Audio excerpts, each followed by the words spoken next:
Hey, welcome to my 2018 movies in 20 minutes and 18 seconds video. It's just going to be a list of movies I've watched and I would like to recommend to you, or movies that I would like to diss and tell you not to watch. I'll be including a lot of indie and foreign movies. Stick around if you want some movie recommendations and if you want a roundup of 2018 this year. First animated movie I'd like to talk about is called Isle of Dog, and this is a Wes Anderson film. It's a stop motion film. It's very uniquely animated, and the humor, I'd like to point out that the humor is very unique as well. It uses very deadpan. It's not like, oh, this is a joke, you have to laugh now kind of joke. It's kind of like character says this and you have to find it funny somehow, and I feel that that really brings the movie together. I like the Japanese influences in this movie as well. This movie is called Spider-Verse. I like the animation style of this movie a lot. It's kind of like the big thing about this movie, and I feel like Marvel did a good job introducing all these characters in one movie, even though some of them are a bit underutilized. And yeah, it's a pretty solid Marvel film. There's not much to talk about. Okay, time to talk about a little more underrated film. It's called Paddington 2, and I don't know, I feel like not a lot of people have been talking about this movie, and it's kind of disappointing. I feel like they are kind of like children's movies, and they are in a sense that it's like a teddy bear and it's like a family movie, but at the same time, as a young adult watching this, I feel like it's very tense and there's like some mature themes in it as well, in the sense that it's like, there's some sort of sacrifice and like some learning points that even as an older person I can learn from. Even though it's like a kids movie, and it's, kids movies, they don't tend to be so thrilling and not a lot of high stakes, but in these movies I feel like they somehow managed to create like the climax where you're wondering how Paddington will get out of this alive, and you really fucking hate the villain, and the villain is on the brink of winning, and somehow Paddington 2 brings it back in a very clever way through like foreshadowing in earlier parts of the movie. And it's a very well made and crafted movie. It has a very good story, and Paddington is fucking cute as well. So yeah, if you have never watched either Paddington or Paddington 2, I really recommend it, and I can't recommend it to you enough. So yes, Incredibles 2 really hyped up, and I guess it lived up to the hype. It was pretty solid. It tackled the problem of gender equality in the sense of both sides. So you have like the woman who was working and a dad learning to be a dad, and I feel like it did both genders justice. That's what I'm trying to say. Not much to say really. And on my screen right now, I can't show you this, but there are so many sequels. Moving on from Incredibles 2, we will be talking about Jurassic World 2, which I fucking hate, and it further drives the Jurassic Park franchise down into the ground, in the sense that there's nothing new about the movie. It's just dinosaurs, a hot guy and hot girl, explosions. Sicario 2 is also a disappointing movie. I love the first one. I think it has Emily Blunt, if I'm not wrong, that's her name, in the lead role, and it's kind of like this badass woman, and it doesn't emphasize on the badass woman. So take note, Ocean's 8 was it? I didn't watch Ocean's 8, but Sicario 1 was like a fucking great movie. It dealt with cartels and drug dealers. It's tense action thriller, but Sicario 2 was just so fucking boring, and I got through like 1/4 of it and I just gave up. The next pair of movies is called 22 July. The American version is called 22 July, and the Norwegian version is called Ituya July 22. So these pair of movies deal with a terrorist incident in Norway. Basically, a terrorist bombed a government office to distract the police officers, and then they go to a desolate island to gun down a bunch of teens who are camping there. It's like a few hundred teens over there, so it's very dramatic, and both countries deal with this story a bit differently. While the American version dramatized the explosion, and they put some budget into the shooting and all that crap, the Norwegian version deals with the shooting itself. It shows the point of view of a person on the island. It showed the shooting, and it showed them getting rescued, and that was it. So it's shot in one whole take, so there are no cuts. It's very artistic in the sense that you just turn the camera on and it just went on and on for an hour and a half. There's no camera tricks, there's no cuts whatsoever. The American version dealt with the bombing of the government building, cops storming the island, them being rescued, the legal battles, the courtroom drama, and I felt like the American version went too long. I feel like it should have stopped right after they got rescued or whatever. But it went on until 2 hours about some courtroom drama, and yeah, that's July 22. And I put this in here because it's kind of cheap, but yes, 2 twos in it, so yeah, it's double the number 2 in it. So following up, I guess we have Pacific Rim 2. I kind of applaud them for putting the big fight in daylight, but at the same time it looks so cheap and tacky, and with all these, it's just CGI fighting broad daylight, and it's just not that great, I would say. We are now moving to Marvel movies. Also sequels, I guess. Deadpool 2 is just a Marvel movie with fourth wall breaking. Ant-Man 2 is a Marvel movie but small. Avengers Infinity War is just a Marvel movie that's expensive, and Black Panther is a Marvel movie that has black people in it. Let's move on. If you like to watch a movie with actual black representation in it, I highly recommend Sorry to Bother You.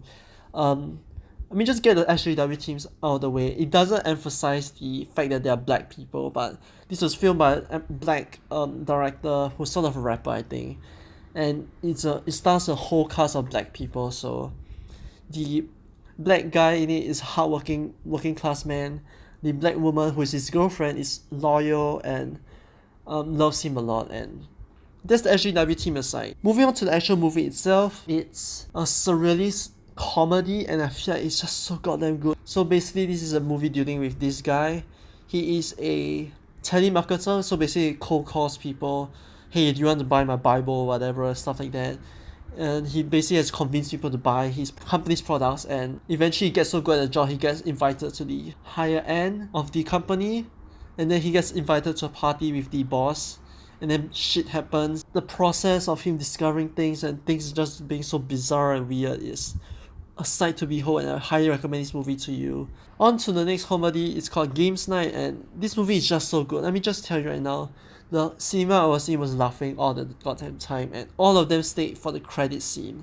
That's how good this movie is. There's like good twists in it, there's a kind of multi-layered plot twisty kind of way in the sense that they believe they're in a sort of game, and they get enamored in a crime, so they can't tell what is real and what is false, and so they're kind of playing along, and you're also guessing along like what's going to happen, all that crap. This movie is controversial. It's called Venom. Yes, I put Venom in the comedy section because I don't believe it's an action movie or a superhero movie. I believe it's the best Marvel movie of all time. You know, back in the days when you had Superman and Wonder Woman as the television characters, and they were just so goofy and so comedic, and I believe Venom harkened back to that time where they didn't take things so seriously. Venom was just like that. It was just this guy who he had this companion who was also bizarre and wacky, and then there's all these people around him who took things so seriously. It's like the villain who thinks he's like the best, and like there's this woman who is his girlfriend is also taking things too seriously, but there's just these two guys swaggering around having a whole load of fun. It's just so fucking great. Next movie is called Death of Stalin, and it's a movie by a famous British director, Armando Iannucci, I believe. I don't know if I'm pronouncing it that correctly, but you know how British people like, they like to satirize stuff, so in this movie, Stalin dies, and it deals with like all these government officials scrambling around trying to save their ass and stuff like that. I just talked about Death of Stalin, and now I'll talk about the death of my eyes. The first movie I talked about is called Bleeding Steel, and the only thing that bled was my eyes and ears. Jackie Chan stars in this movie, and he should just fucking retire. Patient Zero is also the fucking worst movie I've ever seen. Let me just tell you about this plot because it's the dumbest plot I've ever heard of. So there's this guy that's called Joe, because I can't remember his name. He bangs Natalie Dormer, and he actually has a wife who is a zombie, and throughout the movie he expresses that he actually still loves his wife. And at the end of the movie, Joe, his wife, and Natalie Dormer escapes, and conveniently Joe's wife got killed, and then Natalie Dormer reveals that he was pregnant, and then Joe and Dormer leaves the zombie apocalypse base happily, as if the wife doesn't matter, and somehow Joe is two-timing them. I have no fucking clue what the fuck just happened. This movie is just fucking stupid. Let's move on. These two movies deals with feministic themes, I believe. The first is called Tomb Raider, and it is fucking awful. There was like this scene where she was doing some rope play or something like that. There was like she was swinging ropes or something, and she was like catching all these enemies and they're falling and stuff like that. And it was cut so choppy and my mind was fucking blown. And then she falls into a plane or something like that. I can't fucking remember. Next one is a French revenge film. It's called Revenge. Very creative.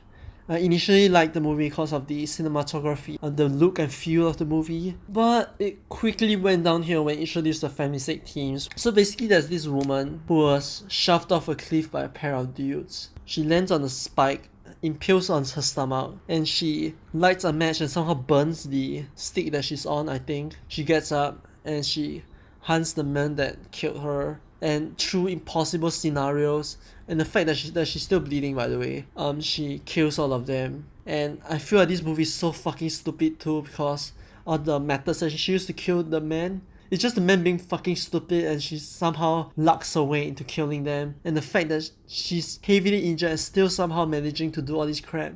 But I believe there's some metaphorical meaning about like, oh, women are so strong, they can kill men and stuff like that. But honestly, this movie is fucking dumb, and I don't recommend anyone to watch it. Another kind of dumb movie is called Crazy Rich Asians. It's kind of big in my country because it was filmed in it was based around my country, Singapore. However, I find it ironic that most of the scenes are filmed in Malaysia, like the mansion. I guess I'm not one for these sort of rom-com movies, but if you're interested, I guess you'll like them. But apart from the fact that this is an Asian American movie, it's nothing special. Okay, so the next movie is called Searching. My only criticism of this movie is that they spell kimchi wrong. Searching is a movie where it deals with the internet age in a more refined manner. The whole thing takes place mostly on the computer screen, and there's like texting, there's like live streaming, there's like CCTV footage, and there's all these references. Yeah, and the editing is so fluid and smooth, and you can see like the effort they've gone into planning out the scenes and how they want to relate it to having a screen. So at one point, the lead actor is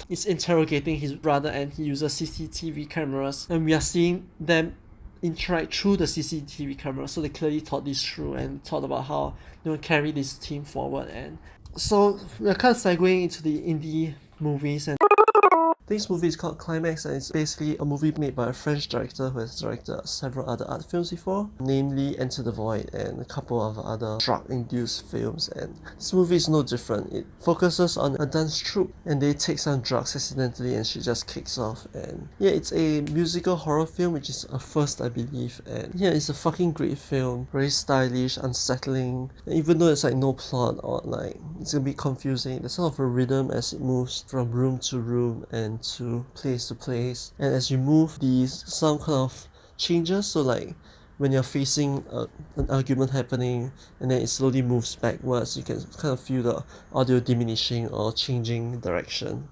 So it's a very good film technically and visually and all that crap, and yeah, I highly recommend it. Another film is called Bad Times at El Royale. It's sort of like a murder mystery where there's no murder happening. There's this place and there's several people there, and they all have strange backgrounds. It's very stylish. There's good use of colors, and like the characters are very interesting. And I like that the fact that each characters have like a neat little background and how their lives are entwined. And the only criticism is that it takes too long. It just runs out 2.5 hours. The next movie is called Caliber. It's about two dudes going hunting in a village and accidentally kill one of the kids, and bad shit happens after that. It's sort of like those stereotypical villages where everyone's close-knit and they're like incestuous and like you're batshit insane, and like if you're a tourist, you go there, you discover the bad shit, and then they all hunt you. It's something like that. So yeah, it's a Netflix movie, but it's one of the best Netflix movies. Upgrade, a movie starring budget Tom Hardy. Upgrade is basically a movie where they're in these smart cars, and someone hijacked the car and redirected them to a unsafe area, and then someone mugged them, and then his wife died, and now he's paralyzed, and then he gets some implants and stuff like that, and then he goes on a revenge to find out who killed his wife. Yeah, he has like all these upgrades. It's very smoothly edited. The action scenes are really cool. Yeah, it's a fucking great movie. It's highly underrated. This movie is a heist movie I've never seen before. It's called American Animals, and in my heart there's only two heist films that I really like. This movie and the other one is just a Thai film called Bad Genius. In American Animals, the heist location is a library and they're stealing books. So that really reeled me in first. And the fact that this was based on a true story also kind of reeled me in. And this was filmed in the style of half documentary and half dramatization. So you kind of have sections where they're interviewing the people in real life, and this kind of takes up about 1/4 of the film, and the other 75% is them reenacting the events and like how this group of students planned and executed the heist to take these valuable books to sell. And they actually managed to go to like New York or something, and then they tried to find a buyer for it. And it's a fucking great movie. It's just so simple and it's just so unique, and I believe everyone should watch it. Right, moving on to foreign movies. So the first movie is called Operation Red Sea, and if you love military movies and you love war movies and you've never watched this, strip yourself off the title of a war movie fan or a war fan or warhead or whatever you call yourself, man. It features a team of people who goes through several missions, not just one mission. Each mission kind of takes out about half an hour or something like that. That is so complete, and there's like actual staging, that there's like sniper here, and it's like kind of very realistic in a sense, and that there's like people dying, there's like people injured, and there's like real sense of danger, and there's a real progression from mission to mission, like, oh, we've rescued the hostages, now do we go for terrorists and stuff like that. Starts off with just this one mission, and then evolves into them risking their lives to do even more for the people, and to save more lives, and to combat the terrorists, and it's just fucking great, and I believe you should watch it. Next movie is called Project Gutenberg. It is the Hong Kong action crime trailer of the year, I believe, and recently the Hong Kong movies have not been that great, but this movie kind of lifts my hopes up a bit, that there might be some good movies down the line. But yeah, this is a classic crime trailer. It's about a counterfeit gang, and there's like Hong Kong police versus a gangster.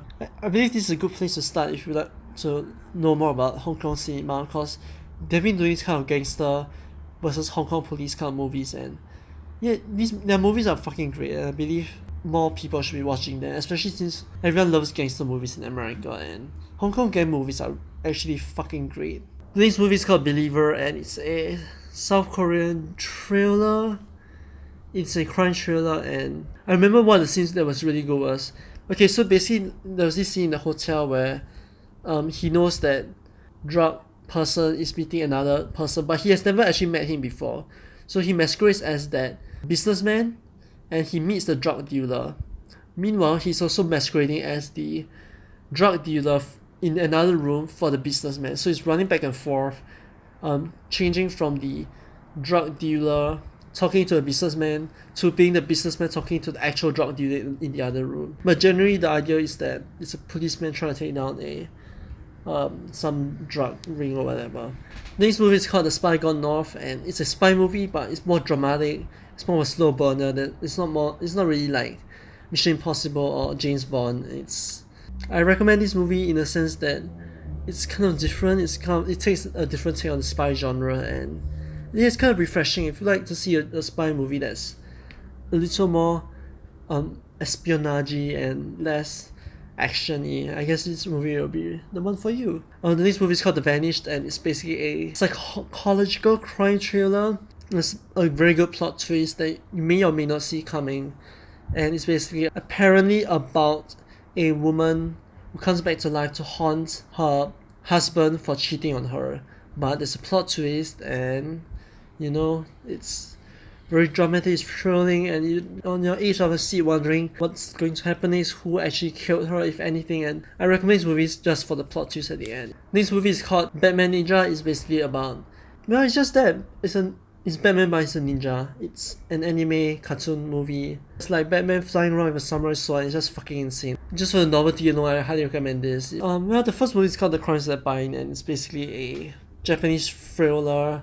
It's basically a very complex movie. Like, as soon as you get into the movie, there's like text on screen, there's like exposition, there's like dates. Yeah, that you kind of had to take note of. Like, this is way back in 1990 something, and then this is now 2018, and then we're going back to 1990 something, and it's fucking crazy. And I think I lost some of the plot, but at the same time, it's a very big story, and it tries to be very faithful to the novel it was based on, I believe, and it's a good crime trailer, I believe. And the final movie is called it's an Indonesian martial arts film, and boy oh boy, this movie is fucking great. It's called The Night Comes For Us, and the plot doesn't really matter. It's just the action scenes are so fucking bloody, and it's just fight scenes after fight scenes after fight scenes, and the martial arts is just so real, and there's very little editing, and the last fight scene in particular is very long and dramatic, and like smashing things over each other, and like they're lying down and they're looking at each other. Oh, I'm taking a break, you're taking a break, and they stand out and they fight again. It's fucking long, and I highly recommend this movie because it's just so fucking bloody.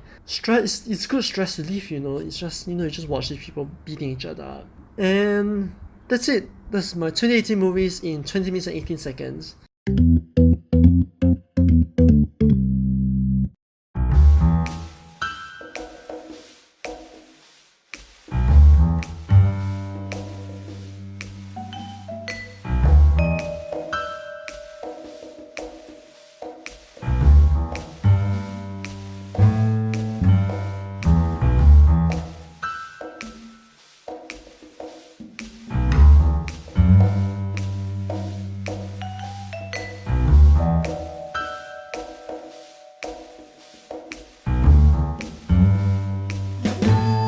Yeah, so tell me, which movies do you think is good, and what movies do you recommend me to watch? And yeah, let me know if you enjoyed this list. Thank you guys so much for watching, and see you guys next time.